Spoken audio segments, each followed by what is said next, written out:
मंच पर और मंच के सामने बैठे हुए मेरी सभी माताएं, बहनें, मेरे बुजुर्ग, मेरे नौजवान साथी, आप सभी को मेरा सत श्री अकाल।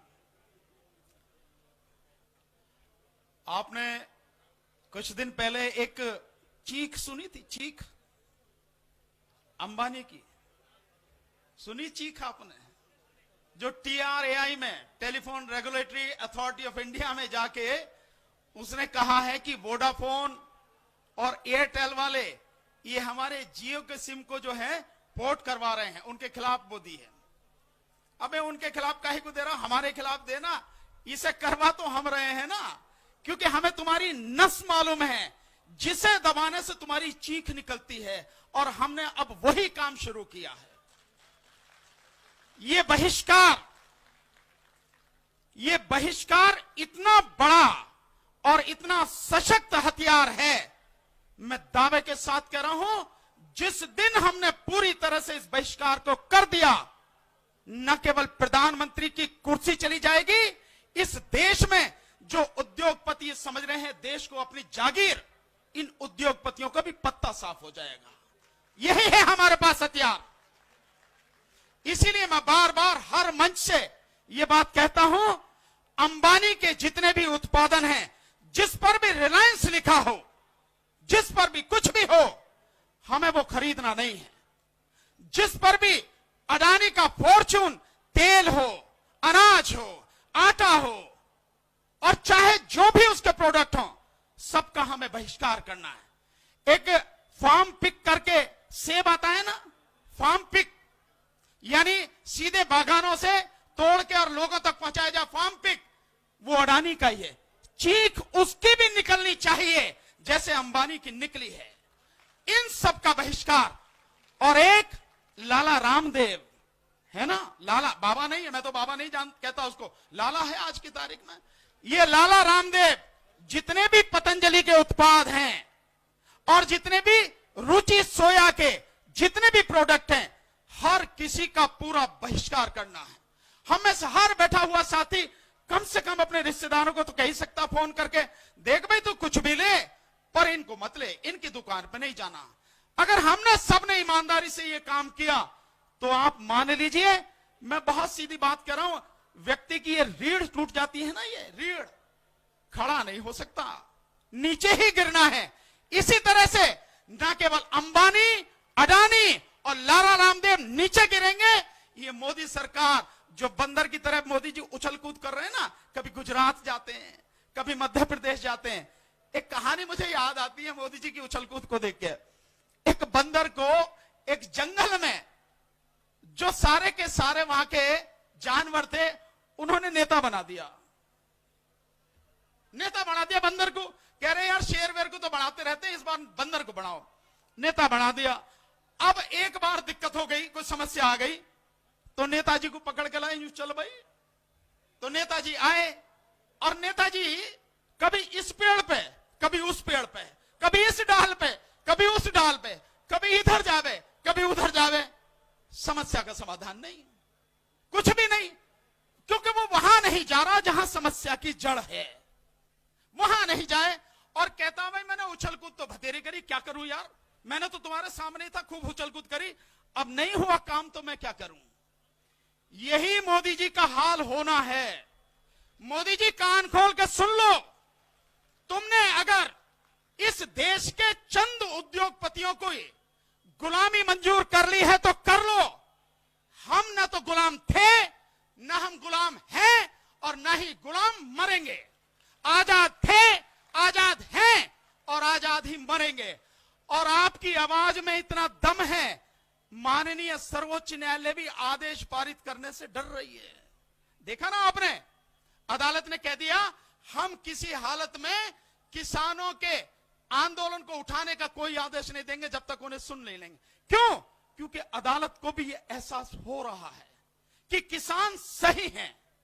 अदालत को भी यह एहसास है जो कानून है वो देश को बर्बाद करने वाले कानून हैं। जो कृषि मंत्री हैं, कृषि मंत्री ने 8 पेज की चिट्ठी किसानों के नाम लिखी है। पूरी चिट्ठी मैंने पढ़ी है। उसमें कहीं भी जो कानून है उन कानून के विषय में जिक्र नहीं है। जिक्र क्या है? कांग्रेस, अपोजिशन, ये लोग अपनी राजनीति कर रहे हैं और अन्नदाता के पीछे खड़े होकर इस देश को बर्बाद करने की बात कर रहे हैं। आप कानून की बात कीजिए ना, आप क्यों नहीं कानून की बात करते हैं? आप इधर उधर क्यों जा रहे हैं? आप सीधे सीधे बताइए इस कानून में क्या है, सीधे बताइए। भाई 11 पेज का आपका कानून एग्रीमेंट वाला है और आपका 10 पेज का कानून वो है जो आप निजी मंडियां ला रहे हैं और 2 पेज का इसेंशियल कमोडिटीज एक्ट है। कुल 23-24 पेज ही तो हैं। प्रधानमंत्री जी का हर महीने जो मन की बातों का कार्यक्रम होता है उसका देश की हर भाषा में ट्रांसलेशन होता है, हर भाषा में। तो क्या ये जो 23 पेज के कानून हैं, इन कानूनों का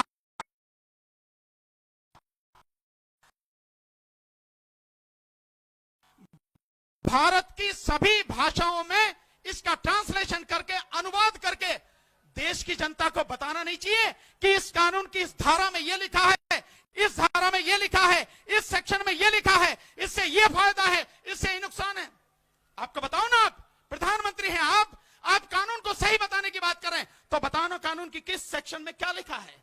आप यूं क्यों कह रहे हैं कि हमने एमएसपी इस बार रिकॉर्ड उत्पादन जो खरीदा गया है एमएसपी से कहीं ज्यादा खरीदा गया, जितना भी है।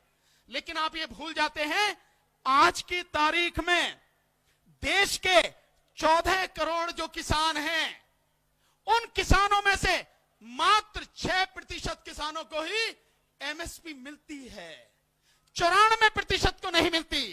तो माननीय प्रधानमंत्री जी, किसी क्षेत्र में कोई भी सुधार करने से पहले जो एमएसपी आप ही डिक्लेयर करते हैं, 23 जो फसलें हैं उन पर पहले आप ये जो 94% है, 94% जो किसान जिनको एमएसपी नहीं मिल रही, इनको एमएसपी दो, आप दिलवाओ, आप तब पता लगेगी कि आप वाकई में किसानों का भला चाहते हैं। और हम सब जानते हैं आप किसी का भला नहीं चाहते हैं। आप केवल और केवल जिन उद्योगपतियों की गुलामी कर रहे हैं उन्हीं का भला चाहते हैं।